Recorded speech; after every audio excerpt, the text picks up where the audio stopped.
contemporary dancer for a black-owned dance company in Indianapolis. I also teach hip-hop classes to different studios and contemporary classes. So it took me a while to become a member of the company at Dance Magic because I was overweight, and it took me just training and losing weight to really show that I could be in the company. The struggles that I faced when I started Dance Magic was trying to defeat favoritism that was already there, especially as an overweight minority. I was one of a couple of black girls that were in the company or trying to be in the company, and so I was definitely overlooked. I had to work hard to achieve my goals by practicing harder than everyone else. I danced after dance classes. I danced on weekends and days that the studio was closed to achieve the goals of being one of the best dancers in the studio. I began choreographing hip-hop pieces particularly because we didn't have a hip-hop teacher in my dance studio, and I saw that there was a need that I wanted and other dancers wanted, so I just became that need and that voice. Currently I teach at 3 studios right now, all teaching hip-hop to younger dancers. Once I choreographed my first competition routine, I received a $16,000 scholarship and second place overall in that competition. When I was at Ball State, I danced for a hip-hop troupe called Outlet, which I really loved and enjoyed and got to choreograph for and be a part of.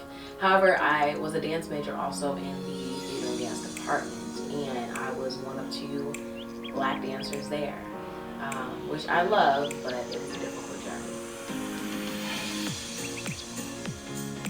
At Ball State, I do believe I had to work harder than my white counterparts.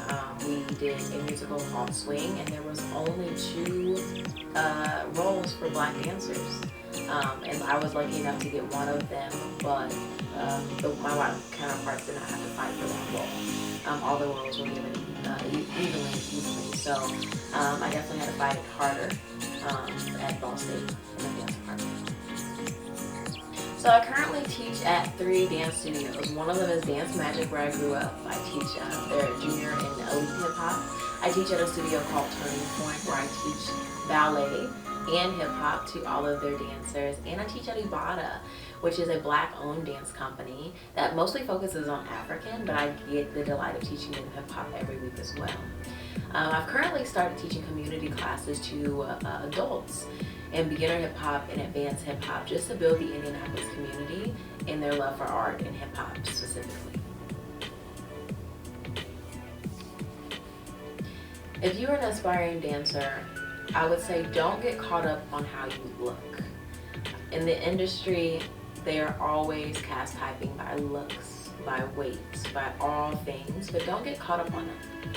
Just because if you are a darker skinned person or a black person, you still have so much beauty to give, and there's a place for you in the dance world. No matter your size, no matter your skin color, no matter your hair texture, you still are important, and there is a space for you in the industry. Don't ever let anyone tell you that there is not. Because everything is changing and inclusivity is a thing. So go out, keep auditioning, and you will find your spot in the dance world.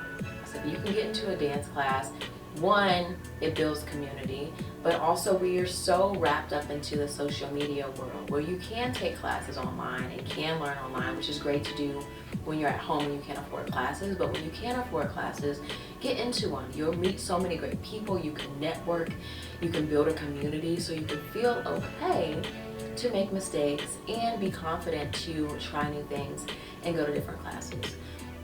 I would also say if you could travel to different city or conventions, you can get a lot of bang for your 15 classes in a weekend.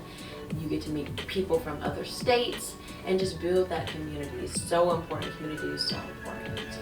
And also not to judge yourself too hard. In all dance classes we have mirrors, but the mirrors is there for you to assess yourself, not to judge yourself. So go in confidently and don't judge yourself too harshly.